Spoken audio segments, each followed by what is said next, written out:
E era possível prever esse fim da história? Claro que era. Mas a obsessão por realizar um desejo não questionado, sem pensar nos desdobramentos, levou ele para viver no meio de um chiqueiro. Troque chiqueiro por qualquer outra metáfora, porque nós estamos no mundo das metáforas. E pense o seguinte: a gente não precisa estar no meio da lama para cair na realidade. Os tempos estão sombrios, todos os sinais estão sendo dados. Acorde enquanto é tempo. Jesus está voltando. Volte para ele antes. O mundo nos engana, mas a verdade é uma só: desde o mundo nada se leva. Não se deixe mais ser enganado pelos emissários de Satanás. Nosso propósito aqui neste canal é te convidar, todos os dias, para essa reflexão.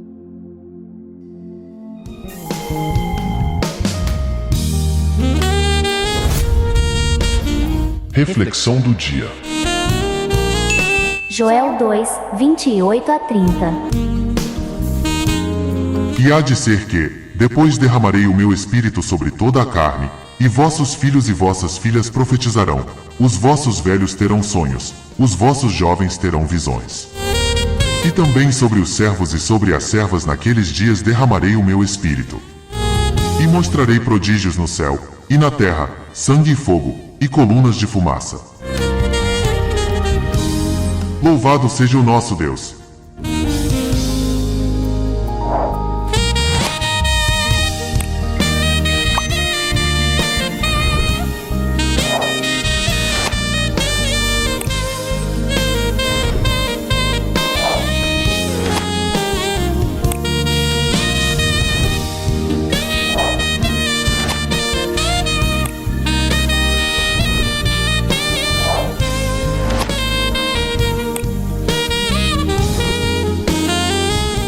Nós também temos.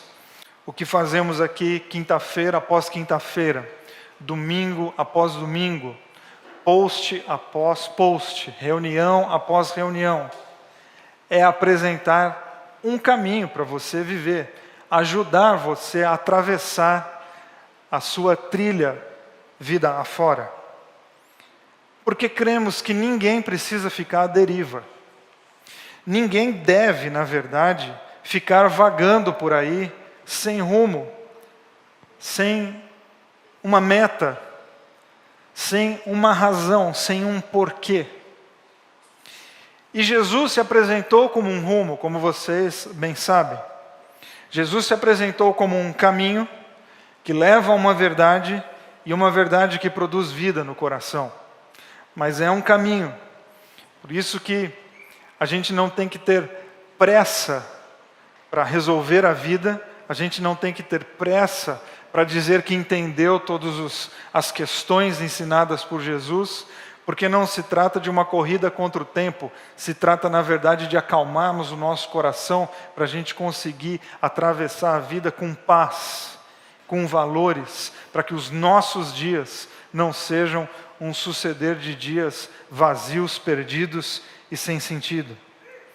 E Jesus contou muitas histórias, as parábolas.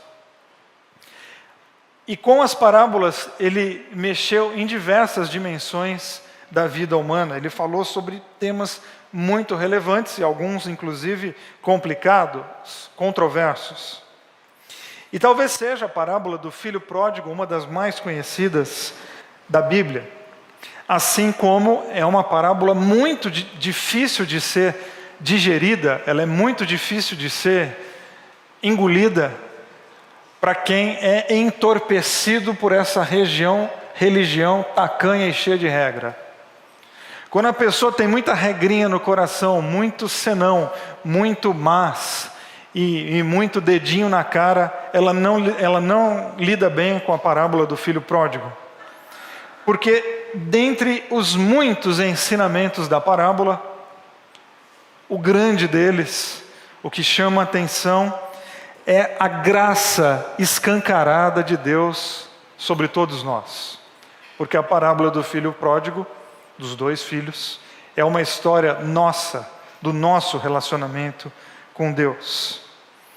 A parábola revela em alto e bom som que Deus não fica contabilizando e anotando as bobagens que você faz na vida.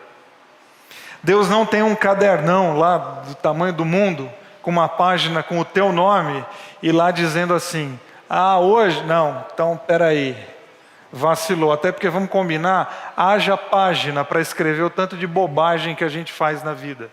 Não, Deus não é essa pessoa que fica contando e anotando o tanto de erros, de pecados, de decisões tortas e malucas que eu tomo na minha vida. Quem faz isso são as pessoas que não sabem lidar com seus próprios erros. Quem faz isso são os religiosos, chatos pra caramba, e tem um monte espalhado por aí, que não conseguem lidar com amor e com graça, e eles sim têm uns cadernos anotando tudo e tudo, a respeito de tudo e de todos, menos, claro, de si mesmos. Não, a parábola do filho pródigo diz que nós sim tomamos decisões erradas, de que a gente faz um monte de bobagem na vida, de que existem consequências, de que nós pagamos o preço pelas nossas decisões, e Deus está na porta de casa esperando você voltar. A despeito do que você fez. Consequências você vai lidar com elas porque isso faz parte da vida. Pesos talvez nós vamos ter que carregar porque não existe decisão neutra na vida. A gente sempre vai lidar com alguma consequência. Deus está no portão, esperando a gente voltar para casa. Essa talvez seja uma das grandes lições. Mas hoje, tendo em vista que estamos no final do ano, eu quero fazer com você outro olhar, convidar você para pensar a parábola do filho pródigo a partir dos seus desejos. Porque nós estamos no final do ano, bem no finalzinho mesmo do ano, e acredito que você já esteja pensando, querendo ou não, como é que você vai viver o próximo ano.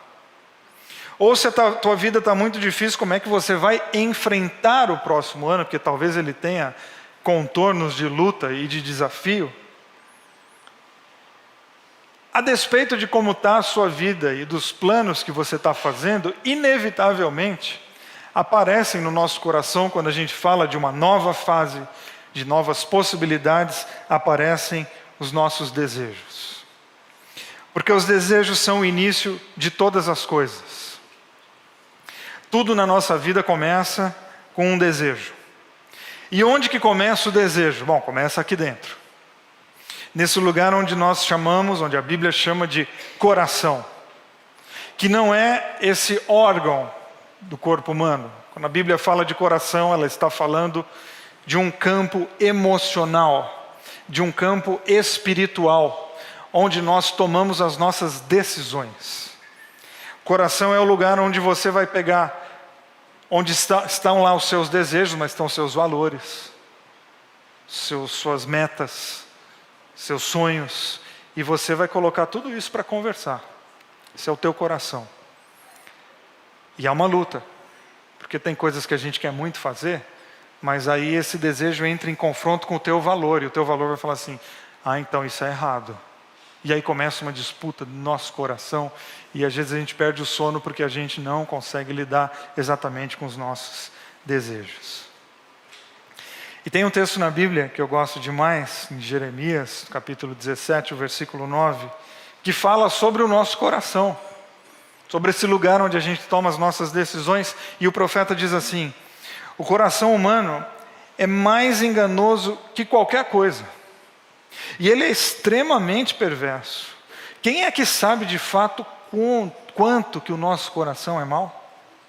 E eu quero meditar um pouquinho com você nessa afirmação de Jeremias. Guarda a parábola do filho pródigo aí no teu coração, porque o profeta, claro, ele está fazendo uma denúncia, porque o profeta faz denúncia, mas faz a denúncia com a intenção de alertar a nossa vida. Então ele carrega na tinta para dizer o seguinte, você tem planos para a tua vida? Você está nesse processo de maquinar como é que vai ser o teu ano, como é que você quer estar em dezembro do ano que vem, qual caminho que você quer trilhar. Então toma cuidado, porque o teu coração ele é extremamente enganoso. Fique esperto. É mais ou menos uma coisa de louco que seria assim, fique esperto com você mesmo, porque você adora se enganar. Fala, Vili, mas essa frase não faz o menor sentido. Exato, a gente não faz o menor sentido. Mas, Vili, essa frase é de louco. Desculpa eu te dizer, mas você é muito louco. Mas Vili, você nem me conhece, mas você é um ser humano. E nós somos tudo louco. Porque a gente vive querendo coisas e a gente fica às vezes arranjando desculpas e montando frases bonitas para justificar os nossos desejos, mesmo que eles estejam errados, a gente sempre dá um jeitinho. Vocês estão olhando para mim com essa cara, mas eu sei que vocês fazem isso. E o profeta traz à tona então algo fundamental que está sendo deixado de lado pelas pessoas, porque o profeta está falando isso para um grupo de pessoas. Ele está dizendo o seguinte: vocês se tornaram escravas exatamente porque vocês não cuidaram do coração de vocês. Vocês se tornaram vítimas da opressão e da escravidão exatamente porque vocês foram realizando todos os seus planos e desejos sem parar para pensar na veracidade deles, sem parar para pensar na integridade dos planos, sem parar para pensar se aquilo que você gosta de fato faz bem, porque existem coisas que nós gostamos e elas fazem mal. Então ele está dizendo o seguinte: olha, vocês se tornaram escravos de um povo, mas antes de se tornar escravos da Babilônia, vocês se tornaram escravos dos seus próprios desejos. E o que é escravidão? É quando você deixa de decidir, ou alguém ou alguma coisa decide por você. Isso é escravidão. É quando você deixa de decidir e alguém ou alguma coisa começa a decidir por você. Ou seja, se você não cuidar dos seus desejos, você corre o grande risco de se tornar escravo deles. Como é que é isso na prática? Bom, na prática, você vai começar a viver e trabalhar e acordar de manhã, de tarde e de noite em função de alguma coisa que você quer. E geralmente é material, porque a gente vive num sistema de consumo. E a gente precisa tomar muito cuidado. O que é que eu quero? Quais são as coisas que aparecem no nosso coração? E não caia nessa loucura de não desejar, porque o desejo ele aparece, e as tentações aparecem, e coisas absurdas aparecem, e a questão não é lutar para não sentir, a questão é aprender a lidar com aquilo que a gente sente, por mais absurdo que seja. Porque sempre que a gente fala de felicidade, nós estamos falando da realização dos nossos desejos. Por isso que é tão importante a gente investigar os nossos conteúdos.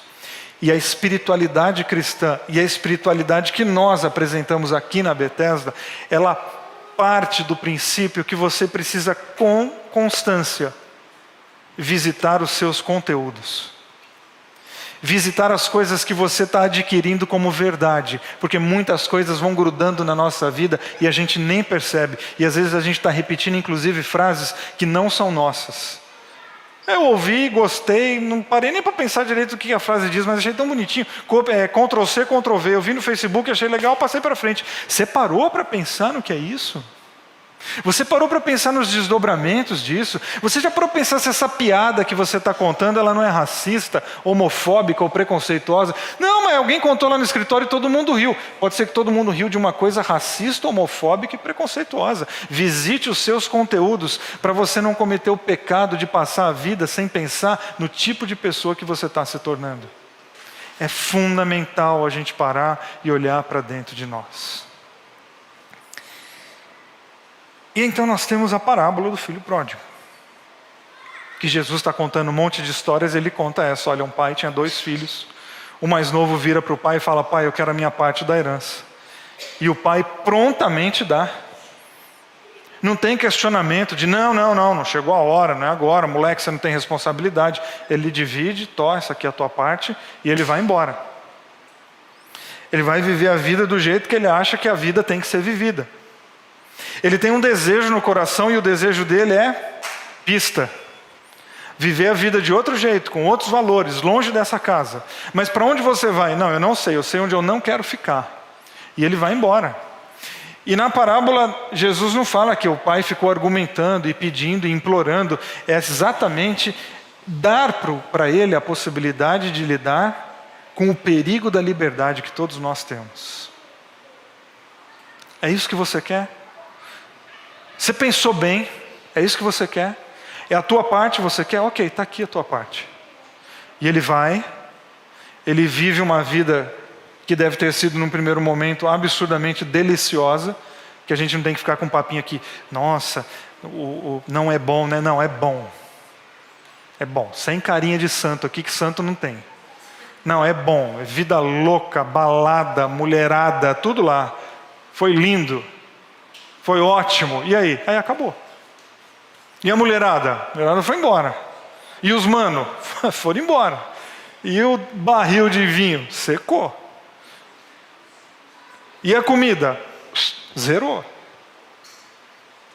E agora? Meu Deus, como isso foi acontecer? Meu Deus? Não. Meu Deus, não. Que é a mania nossa, né? A gente vai tomando atitude na vida, não pensa, atropela, e no final, o que é que Deus quer me dizer? Deus? O que Deus? Qual é a movimentação de Deus por trás dessa história? Não, querido, exatamente nenhuma. Deus não está nessa história, porque você tirou Ele. E a parábola está dizendo o seguinte: não, você pode tomar as suas decisões, a vida a gente tem que tomar decisão, a gente tem que ser autor da nossa história, a gente tem que assumir as decisões, mas a gente tem que pensar que tem consequências. Então eu estou rabiscando meu ano que vem, e eu vou fazer isso, eu vou fazer aquilo. Então tudo que você vai fazer tem uma reação, tem um desdobramento, porque não existe decisão neutra na vida, não existe. Da roupa que você vai vestir ao tipo do almoço que você vai comer, tem um desdobramento em você. E aí de repente ele se vê no meio de um chiqueiro.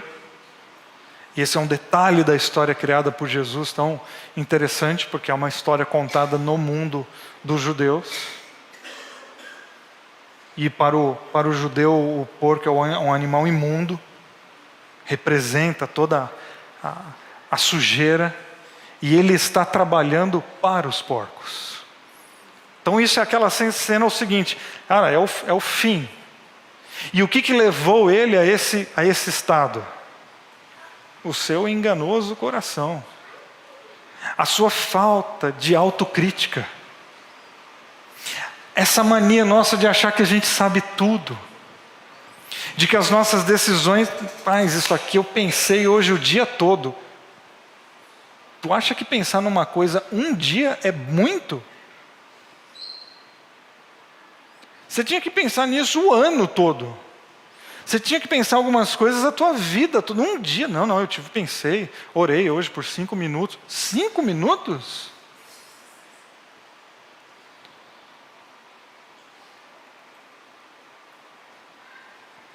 E o texto que nós lemos tem uma frase que eu quero que você guarde ela no teu coração. O versículo 17 diz assim: e isso o fez cair na realidade.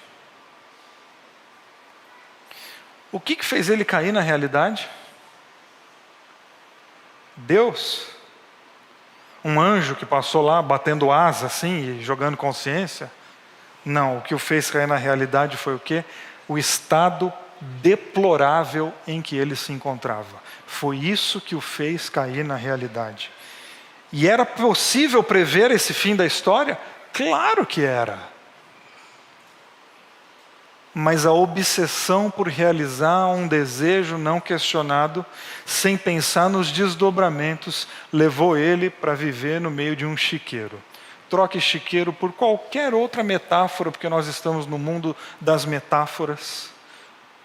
E pense o seguinte: a gente não precisa estar no meio da lama para cair na realidade. Você pode antecipar algumas realidades hoje à noite. Você precisa hoje à noite pensar o seguinte: eu fiz planos, eu fiz a minha listinha, e eu preciso admitir que algumas delas vão me levar para lugares extremamente complicados, e eu vou riscá-las da minha vida. E por que a gente não faz isso? Porque nós somos apaixonados por algumas dos nossos planos. E sabe o que é a paixão? Paixão é o contrário da apatia. A apatia é quando a gente está assim, não vai dar certo, já deu ruim, não vou, tá chato, tá mó sol lindo, vai chover. E a paixão? A paixão é quando a gente não consegue pensar em nenhum desdobramento ruim. Vai dar tudo certo. Quando você achar que uma coisa vai dar 100% certo, não vai, porque nada dá 100% certo. As paixões sexuais, inclusive. Não, cara, estou apaixonado por uma mulher ou por um cara. Não, encontrei. Não, você encontrou um problema. Que tu está achando que é bom por uma razão, você não conhece. Porque desde que o mundo é mundo, paixão dá errado. Por quê? Porque ela tira de nós a nossa racionalidade. O filho pródigo toma uma decisão apaixonada. Ele perde completamente a razão. Está com o dinheiro está com o bolso cheio de dinheiro. Esse dinheiro não acaba nunca. Acaba. Não tem aquele versículo, dinheiro na mão é vendaval? Não é versículo, tá? É um samba. Acaba. Dinheiro acaba. Passa. Ele engana. Querido, não vá para o meio da lama para cair na realidade. Antecipe e pensa assim, eu estou sendo... Eu vou usar uma palavra mais forte, não. Eu estou sendo um infeliz com esses meus planos. Eu preciso refazê-los. Admitir que a gente pensou uma bobagem é uma virtude muito grande. Riscar o planinho e falar assim, cara, tá fora. Eu estava aqui com uma ideia muito idiota na cabeça. Tá cancelado, porque eu ia ferrar com o meu ano. Que bom que a gente pode antecipar e pensar em possíveis desdobramentos. E o reino de Deus é esse caminho que faz a gente pensar. Não existe reino de Deus sem pensamento. Sem colocar o tico e o teco para trabalhar. Por isso que Jesus conta uma história que tem 1000 ensinamentos que é para a gente pensar. Que é para a gente questionar a nossa própria vida, porque nós somos esse filho que está pedindo a nossa parte da herança de algum jeito, de alguma maneira, e a gente sai por aí fazendo as coisas sem pensar. Tem um pensamento do Freud que ele diz assim, o pensamento é o ensaio da ação. Eu não creio que nós somos julgados pelas nossas motivações, eu creio que nós somos julgados pelas nossas ações, mas a gente precisa pensar muito nas nossas motivações. Não, mas ninguém está sabendo. Mas você está. Ninguém está sabendo. Essa mania nossa de sempre estar preocupado com a torcida. Você está pensando muito numa coisa, então esse é o ensaio. Você não vai ser julgado por isso, até porque ninguém sabe. Mas cuidado, porque você pode ensaiar tanto e uma hora estrear. E depois que você estrear, aí está feito. Aí você vai ser julgado, ou por você, ou pela vida, pelas pessoas, por todo mundo. Quais são os seus planos? Qual é o caminho que você quer viver no próximo ano? E eu estou falando aqui do próximo ano simplesmente como aproveitando do momento pedagógico para a gente organizar um pouquinho a nossa vida, porque você sabe que o ano vai virar e isso não vai mudar absolutamente nada. Quando a gente voltar aqui às reuniões de quinta-feira segunda semana de janeiro, nós vamos estar igual. O Brasil vai estar do jeitinho que ele está. Um pouquinho pior. Né? Mais 20 dias está um pouquinho pior. A carne vai estar um pouquinho mais cara. Porque não é lá que muda, tem que mudar aqui dentro. Porque as nossas mudanças, elas não são da realidade do lado de fora. As nossas mudanças têm que ser dos nossos valores do lado de dentro. E é tarefa de gente séria. É tarefa de gente íntegra. Olhar para os próprios planos e às vezes dizer, errei grande, eu não vou fazer.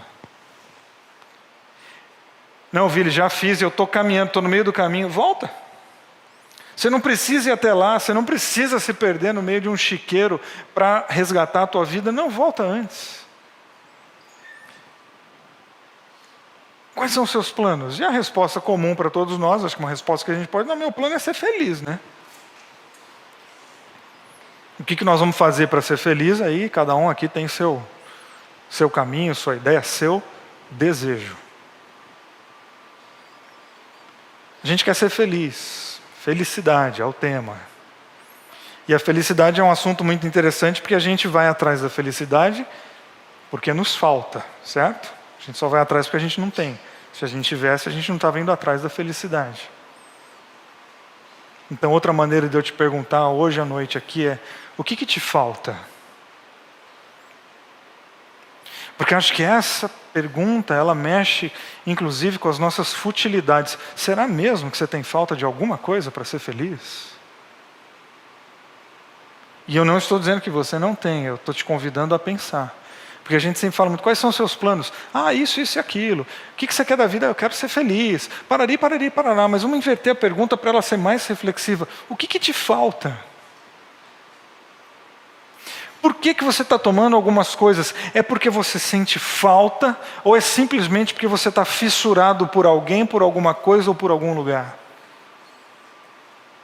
E eu te garanto que se a gente tiver coragem de responder o que nos falta, a gente vai refazer os nossos planos.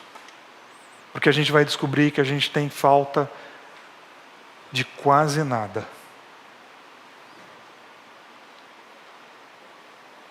Será que falta algo material na tua vida ou falta contentamento com aquilo que você já tem? Será que não dá para ser feliz com aquilo que você tem e você está jogando simplesmente e se rendendo às propagandas que estão dizendo que você tem que ter alguma coisa um pouquinho maior? A TV que você comprou na promoção da Black Friday de 2018 está muito pequena, né? Porque agora na Black Friday de 2019 lançaram uma que é desse tamanho maior. Como é que você vai ficar atrás? E você acha que a tua felicidade está num 10 centímetros a mais de uma televisão um pouquinho maior na tua sala? Será? Será que a gente não fica transformando o verbo quero no verbo preciso para justificar as nossas futilidades? A gente troca o verbo. Cara, eu estou precisando. Precisando? Ou você está querendo? Porque precisar é uma coisa, querer é outra completamente diferente. Preciso é aquilo que me falta. Eu quero. Então vamos organizar o nosso caminho espiritual fazendo a pergunta: o que me falta? Porque talvez o que me falta não é uma TV.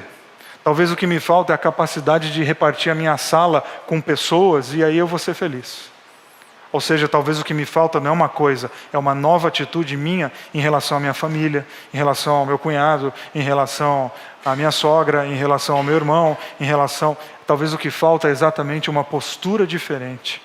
O que falta ao filho pródigo, será que é pegar a parte dele na herança e ir embora? Ou é refazer o relacionamento dele com o pai? O que te falta?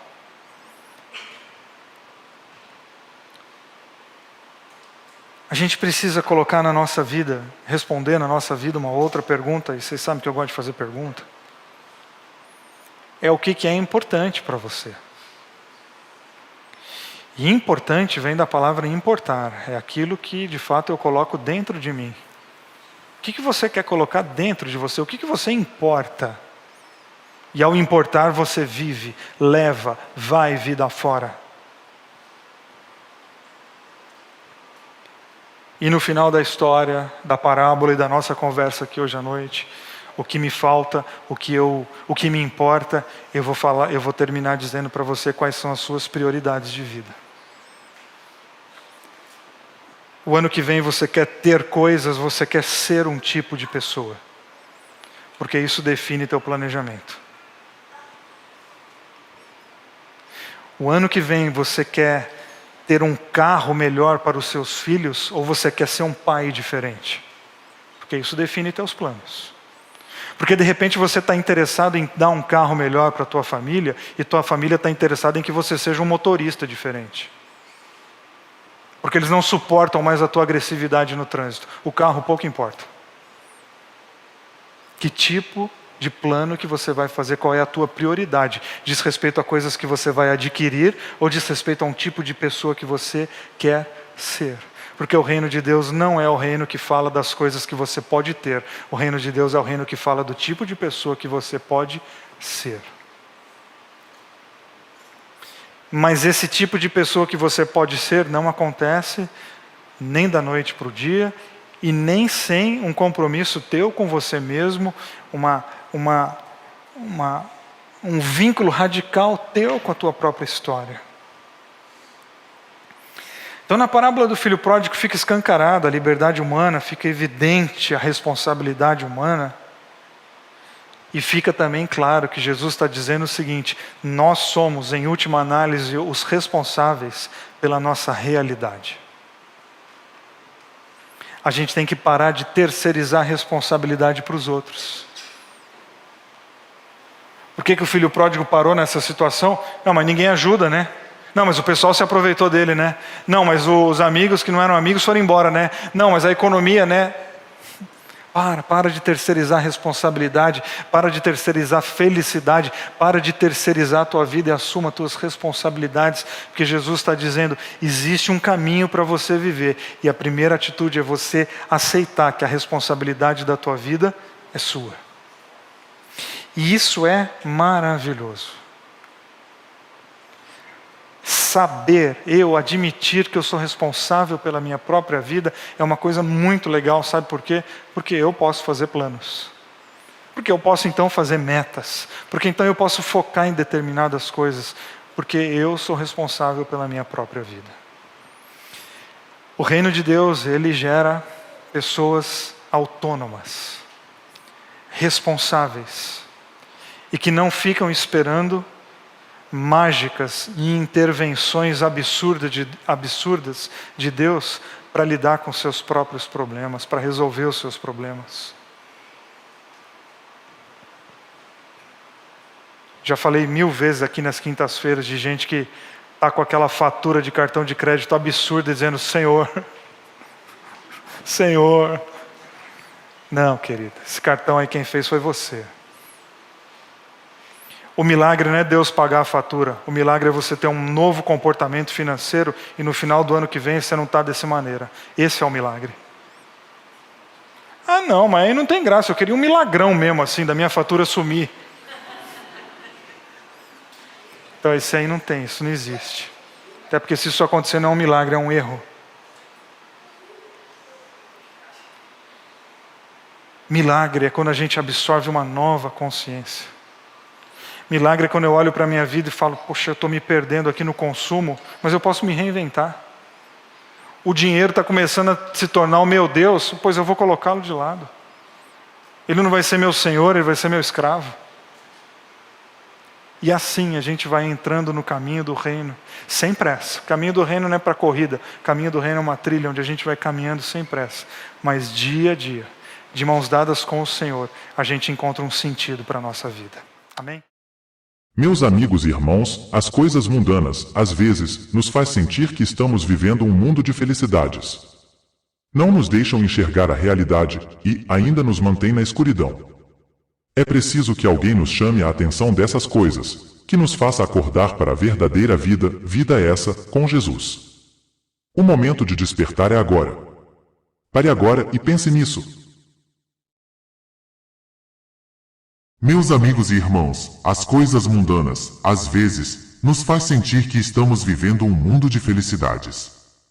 Não nos deixam enxergar a realidade e ainda nos mantém na escuridão. É preciso que alguém nos chame a atenção dessas coisas, que nos faça acordar para a verdadeira vida, vida essa, com Jesus. O momento de despertar é agora. Pare agora e pense nisso.